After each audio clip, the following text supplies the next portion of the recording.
I think one of the other aspects of this that we forget about is when you're an integral part of a supply chain, making sure that your suppliers are managing their Mhm. infrastructure properly so they're not Yeah. going to disrupt. You know, if you're a tier one supplier to the automotive, it could shut down it could shut down an assembly line if, you know, when you're talking about medical emergencies and you're providing key medical equipment, and as we Yeah. saw in COVID. And so these are also one of the reasons we have to do this is, you know, integral supply chains. Let's face it, people don't have warehouses full of things. They're running lean, you know, they're running lean. Their supply chain is very refined.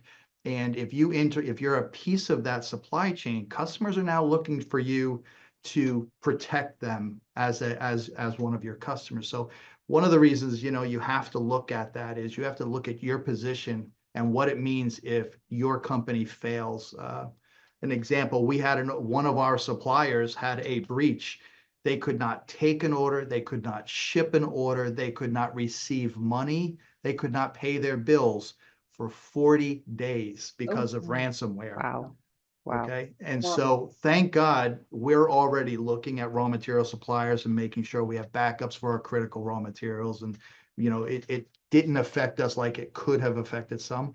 But think of it, if you're a sole supplier to an organization, how that would affect them if you couldn't supply them. So when you start thinking about it that way, you can't recover from brand damage Yeah. when you fail in that aspect. So very, very important part of that to understand.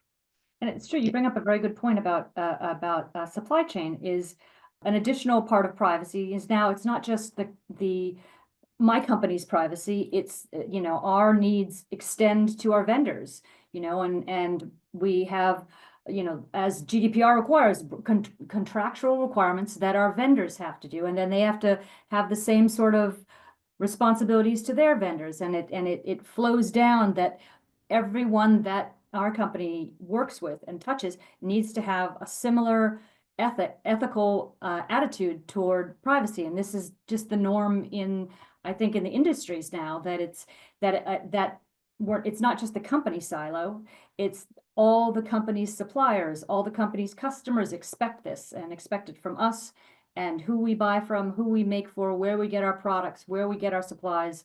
It's a long flowing river of trust and contractual obligations, you know. Right.